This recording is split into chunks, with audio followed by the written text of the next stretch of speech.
Hello everyone. आप सब कैसे हैं? मैं उम्मीद करता हूं कि बहुत अच्छे होंगे और अपनी पढ़ाई को बहुत अच्छे से कर रहे होंगे। मैं Akash Kumar Bhadana ICT virtual classroom में आपका बहुत बहुत स्वागत करता हूं मेरे प्यारे बच्चों। जैसा आपको पता है, बेसिकली 9th क्लास है, ज्योग्राफी हम लोग आपका देख रहे हैं और ज्योग्राफी में लेसन नंबर 5 जो है 5th का हम लोग देखेंगे। 4 नंबर में हम लोग आपका जलवायु को देख चुके थे और ये बेसिकली चैप्टर नंबर 5th है और प्राकृतिक वनस्पति है वन्य जीव।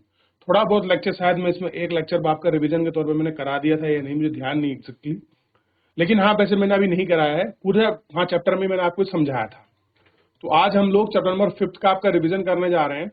तो सभी बच्चे क्लास में अच्छे से बैठ जाइए और आपको पता है रिवीजन के दौरान कोई भी डाउट, कोई भी क्वेरी, आपको कोई भी प्रश्न आता है, बेहिचक आप मेरे से पूछ सकते हैं। कुछ भी क्वेरी है, कोई चीज आपको समझ नहीं आ रही है, आप बेहिचक मेरे से पूछ लीजिए मेरे प्यारे बच्चों। कोई भी बच्चा किसी भी स्कूल से कोई डाउट है, कोई क्वेरी है, किसी प्रकार आप पूछ सकते हैं। ठीक है, आगे बढ़े, गौर करके देखते हैं क्या कह रहे हैं। प्राकृतिक और वन्य जीव में सबसे पहले प्राकृतिक के विषय में पढ़ेंगे। क्या आपने कभी अपने स्कूल, घर, आसपास के मैदान में भांति भांति के वृक्ष, यानी कि भांति भांति का मतलब है अलग अलग प्रकार के वृक्ष, झाड़ियां, घास, पक्षियों को देखता है? क्या वे एक प्रकार के हैं या अलग अलग तरह के हैं? भारत एक विशाल देश है, अतः इसके पास अनेक जैव रूप में संकलन है। कैसा है? अनेक रूप में है। और इसमें कैसे है? अनेक जैव रूप में संकलन है। हमारा देश भारत विश्व के 12 जैव विविधताओं वाला देश है। कहता है भारत विश्व में प्रमुख 12 जैव विविधताओं वाला देश है, यानी कि हमारे यहाँ जो वर्ल्ड की टॉप मोस्ट आपका 12 बायोडाइवर्सिटी है वो हमको यहाँ देखने के लिए मिलती है। लगभग 47,000 के विभिन्न प्रकार के आपके क्या हैं? पौधे हैं। ठीक है, पाए जाते हैं और देश भर के 10वें स्थान पर, एशिया में चौथे नंबर पर, यानी कि पूरे वर्ल्ड में हम लोग आपका जैव विविधता को पेड़ पौधों को रखने में 10वें में और एशिया में हम 4th पोजीशन पर आते हैं। भारत में लगभग 15,000 फूलों के पौधे हैं। कितना है? 15,000 फूलों के पौधे हैं, जो कि विश्व के फूलों का लगभग 6% है। यानी कि पूरे वर्ल्ड के जितने भी आपके फ्लावर हैं उनका 6% अकेला इंडिया जो है अपने पास रखता है। कितना रखता है? 6%। और ये बहुत बड़ी बात है कि 6% हम उनको प्रिजर्वेशन में रखते हैं। क्लियर है? ये आपको पता होना चाहिए। कितना रखते हैं? लगभग हम 6% हम अपने पास रखते हैं। ठीक है, अब देखिए दूसरा, अगर आप इसको देखोगे अच्छे से गौर करके और बहुत सारी चीजें हमें क्लियर होंगी। जैसे कह रहे हैं कि फूलों के बिना पौधे और फन, शैवाल मतलब एल्गी, ठीक है, कवक यानी कि फंगेजी भी पाए जाते हैं। यानी कि ऐसा नहीं कि हमारे यहाँ केवल पेड़ पौधे हैं, हमारे यहाँ फंगल भी हैं और कवक भी हैं। अलग अलग टाइप्स के जो हैं हमको ये सब आपके चीजों को देखने के लिए मिलते हैं। भारत में लगभग 90,000 से ज्यादा आपकी प्रजातियां यहाँ पर पाई जाती हैं जानवरों की। ठीक, मछली, ताजे समुद्र का पानी के जल से अलग अलग आप देखेंगे। जो खारे पानी की फिश है वो अलग मिलती है, समुद्र के पानी की जो फिश है वो अलग मिलती है। प्राकृतिक वनस्पति का अर्थ है कि वनस्पति का वह भाग जो कि मनुष्य की सहायता के बिना किसी क्षेत्र में पैदा होता है।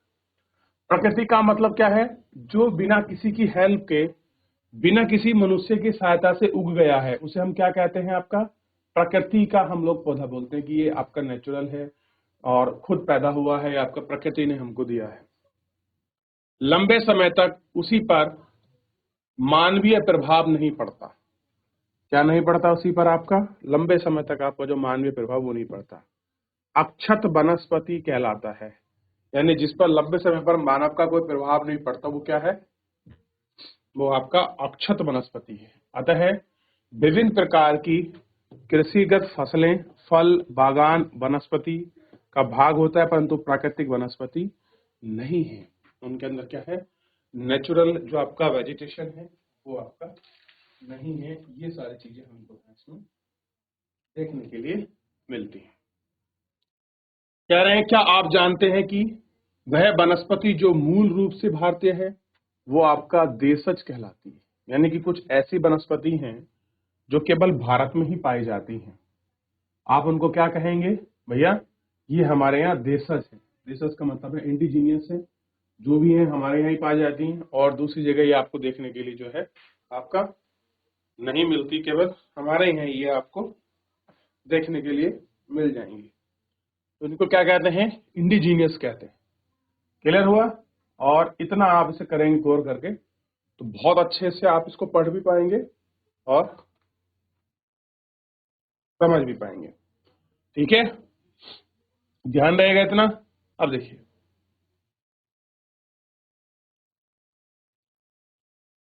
वनस्पति जगत शब्द का अर्थ किसी विशेष क्षेत्र में है। जैसे किसी समय में पौधे की उत्पत्ति तथा इस प्रकार के प्राणी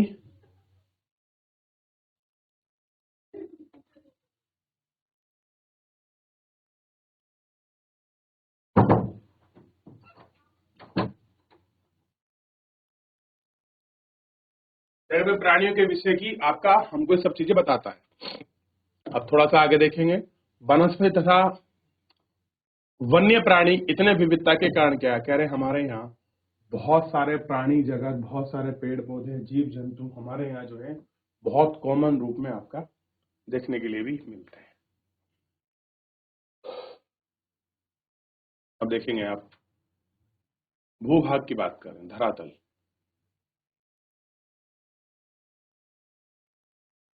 भूमि का वनस्पति के प्रत्यक्ष और अप्रत्यक्ष प्रभाव पड़ता है। कह रहे भूमि का जो है हमारी वेजिटेशन पर आपका डायरेक्ट और इनडायरेक्ट दोनों तरह के जो इफेक्ट हैं वो हमको दिखाई देते हैं। क्या पर्वत, पठार, मैदान, शीतोष्ण कटिबंधीय में एक ही प्रकार की वनस्पति नहीं है? कैसे नहीं है? दोनों एक ही प्रकार की आपका वेजिटेशन नहीं है। धरातल के स्वभाव का वनस्पति पर बहुत प्रभाव पड़ता है। क्या पड़ता है? बहुत प्रभाव पड़ता है। उपजाऊ भूमि प्राय प्राकृतिक कृषि की जाती है। उबड़ खाबड़ तथा असमान भूभाग पर जंग, जंगल, जमीन, मैदान आदि वनस्पति का क्या लेते हैं? आश्रय मिलता है। ठीक है, अगला है मृदा। विभिन्न स्थानों पर अलग अलग प्रकार की मृदा पाई जाती है, जो विभिन्न प्राकृतिक वनस्पति का आधार है। मरुस्थल, बलुई मिट्टी के कंक्रीट इलाके में झाड़ियां तथा नदियों के डेल्टा के पर्णपाती वन पाए जाते हैं। ढालों की, पर्वतों की ढलान में जहां मृदा की परत गहरी होती है वहां क्या मिलते हैं? शंकुधारी जो वन है वो हमको शंकुधारी वन आपका पाए जाते हैं। बेसिकली कैसे फॉरेस्ट मिलते हैं हमको? कोनीफेरस जो वन है वो आपका देखने के लिए मिल जाते हैं। ठीक है,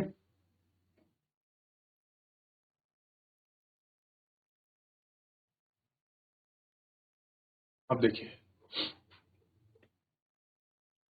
बात कर रहे हैं जलवायु की। इसके बाद है तापमान। वनस्पति की विविधता तथा एवं विशेषता तापमान और वायु की नमी पर निर्भर करता है।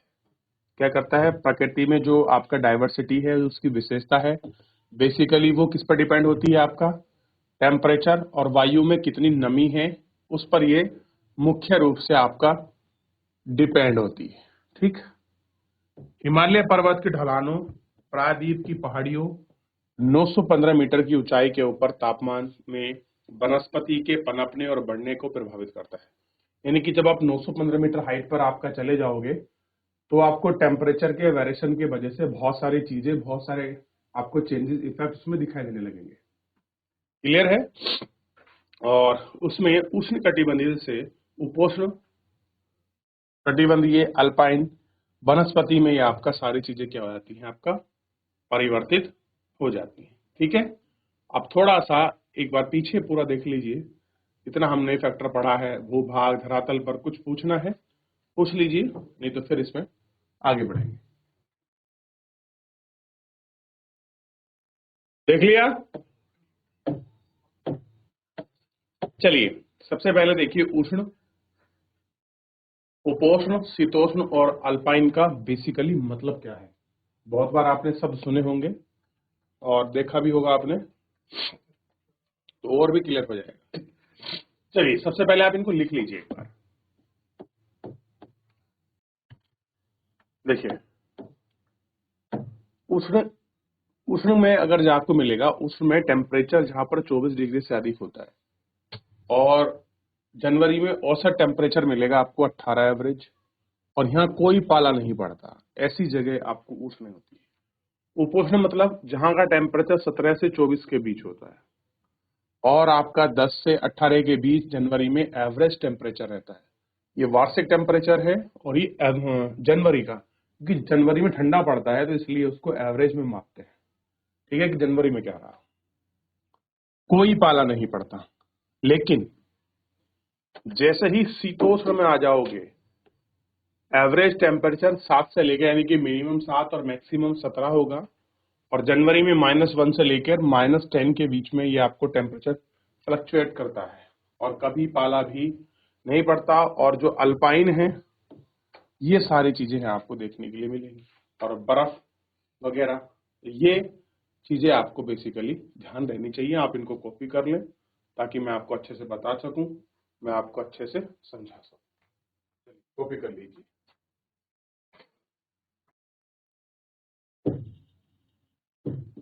सूर्य का प्रकाश, किसी भी स्थान पर सूर्य के प्रकाश का समय उस स्थान के अंग, समुद्र के तल की दूरी, ऊंचाई पर आपका निर्भर करता है। कह रहे ये सारे चीजें फैक्टर हैं किसी भी स्थान का, अगर तुम देख रहे हो तो ये सारे चीजें क्या है, वेरिएशन है। ठीक, यानी कि किसी भी स्थान पर सूर्य का प्रकाश, उसका अक्षांश, समुद्र से ऊंचाई, ऋतु पर निर्भरता, ये सारे डिपेंड फैक्टर हैं। और प्रकाश अधिक तक समय तक मिलने के कारण वृक्ष गर्मी में, शीत ऋतु में जल्दी बढ़ते हैं।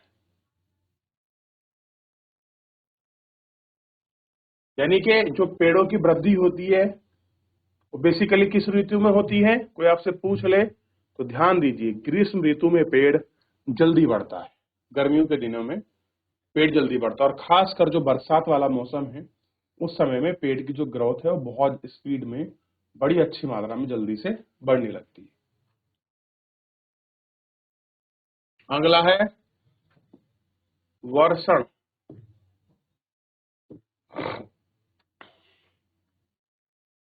भारत में लगभग सारी वर्षा आगे बढ़ते हुए दक्षिणी पश्चिमी मानसून जून से सितंबर तक होती है, एवं पीछे हटता मानसून, यानी कि जिसको हम रिट्रीट मानसून कहते हैं, लौटता हुआ मानसून, जो हमने पिछले चैप्टर में पढ़ा है, उत्तर पूर्व मानसून से होती है।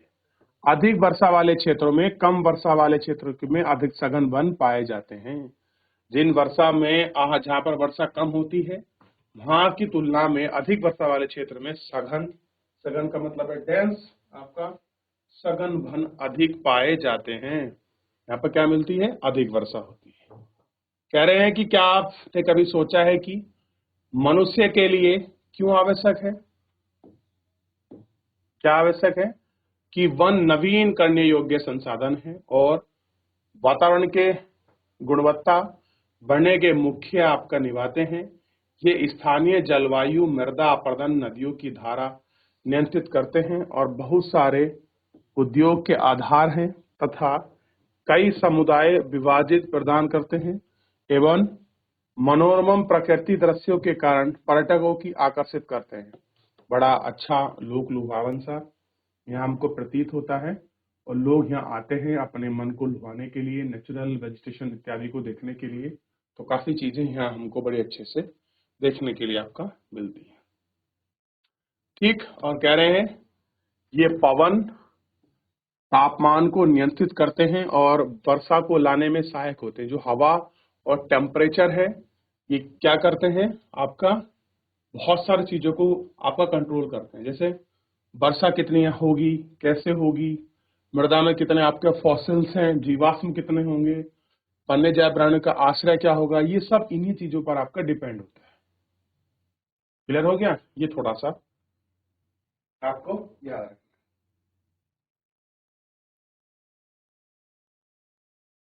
चलिए, भारतीय प्राकृतिक वनस्पति में कई कारणों से बहुत बदल गया है, जैसे कि कृषि के लिए अधिक क्षेत्र की मांग, उद्योग विकास, शहरीकरण परियोजना, और पशुओं के चारे के लिए की वहां व्यवस्था के कारण वन्य जीव के क्षेत्र में कमी आ रही है। कह रहे जिस तरह से चीजें बढ़ रही हैं तो बहुत सारे चीजों में आपकी कमी आ रही है। आप कह रहे हैं कि जो यहाँ पर आपकी कार्य योजना है आप उनको देखिए, अपने स्कूल गली मोहल्ले में वन उत्सव का आयोजन करो और वृक्षों को लगाओ और इनकी देखभाल करो, और कैसे होंगी इस प्रकार के काम आपको करने चाहिए। अब देखिए, सन 2003 में वनों का कुल क्षेत्रफल 68 लाख वर्ग किलोमीटर था। भारत में बहुत से भाग में वन क्षेत्र सही मायने में यानी प्राकृतिक नहीं है। कुछ आगम्य क्षेत्र को छोड़कर जैसे हिमालय, मध्य भारत की कुछ भागों तथा मरुस्थल में प्राकृतिक वनस्पति है। शेष भाग में मनुष्य के हस्तक्षेप से प्राकृतिक वनस्पति का आंशिक संपूर्ण रूप से परिवर्तित हो चुकी है, फिर भी बिल्कुल निम्न कोटि की हो गई है। कैसी है? बहुत लो है और आपका निम्न कोटि की, ये सारी आपको देखने के लिए मिली है। अब है कार्य योजना। ठीक, 5.1 में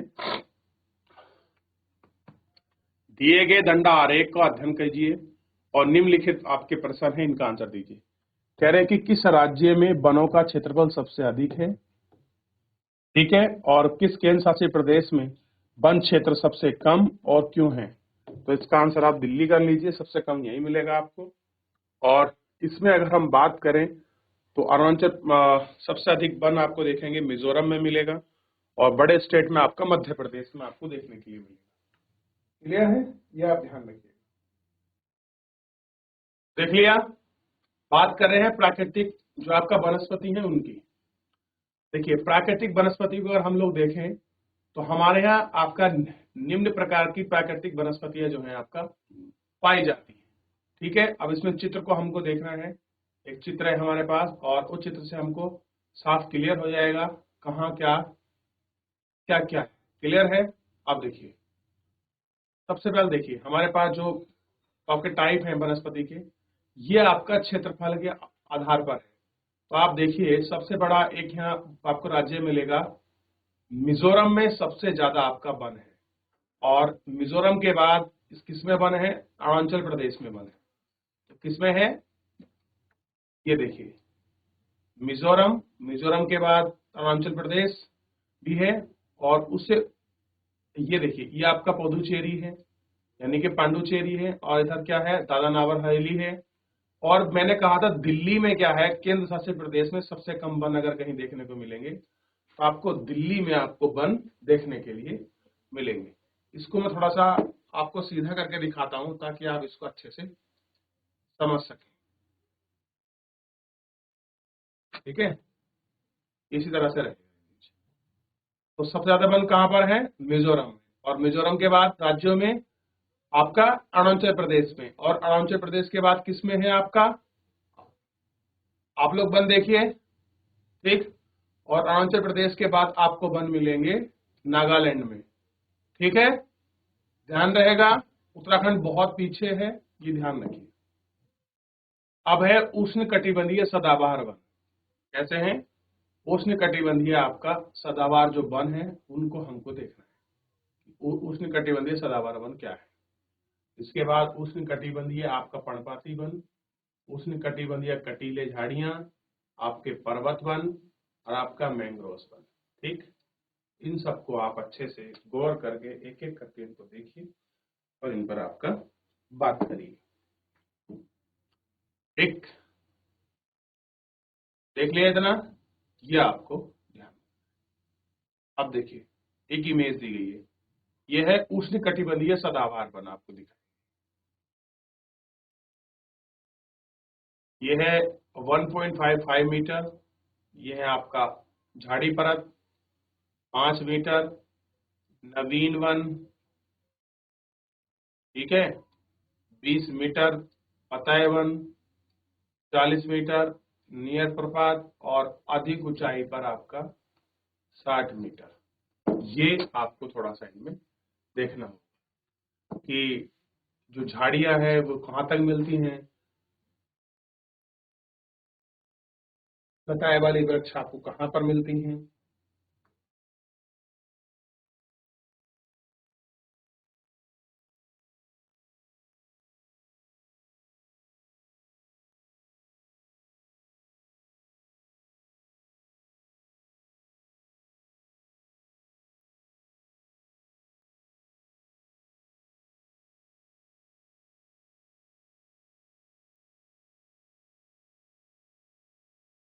पहला है उष्णकटिबंधीय वर्षावन।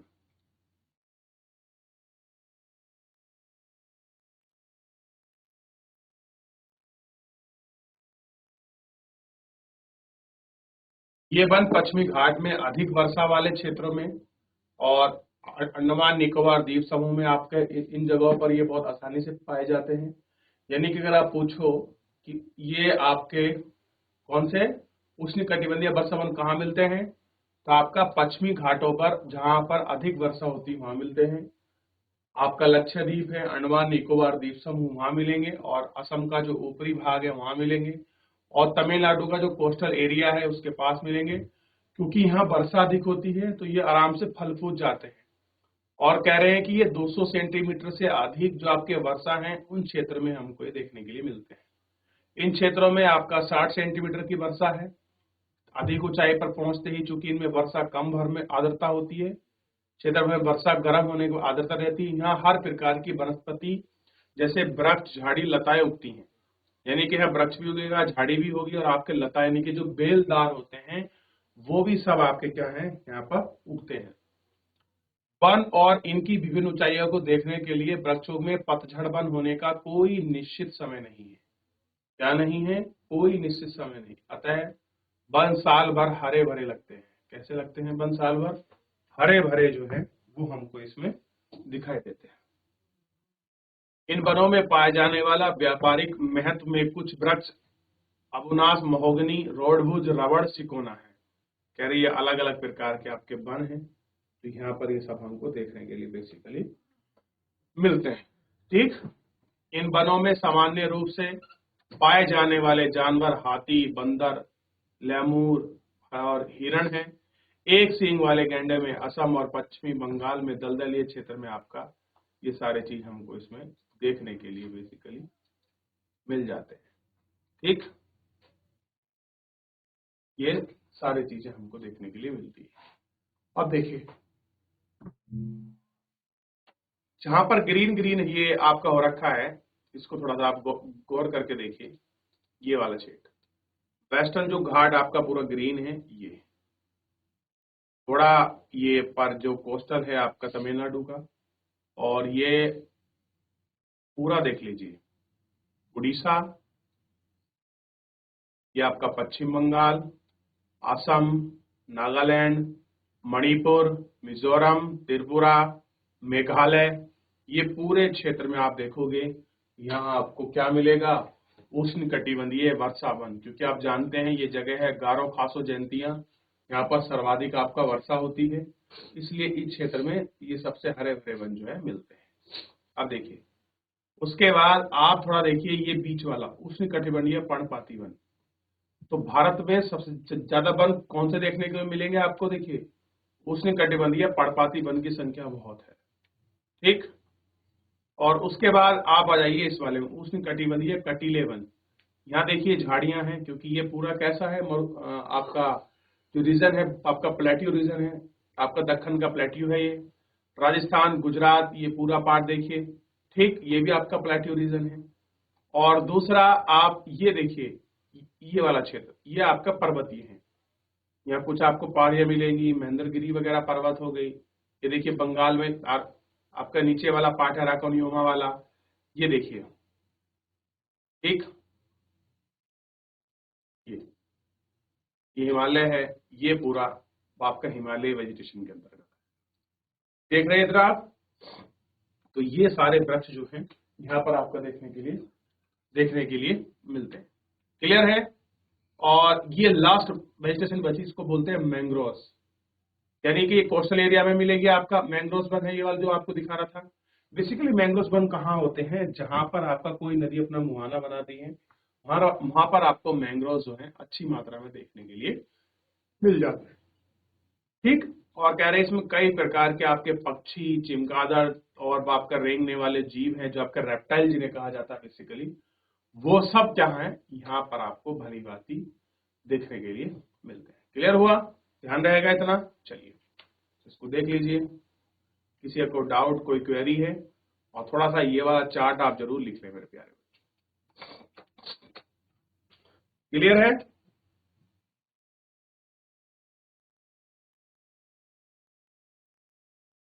चलिए, यहां तक किसी का कोई क्वेरी, कोई क्वेश्चन मेरे प्यारे बच्चों?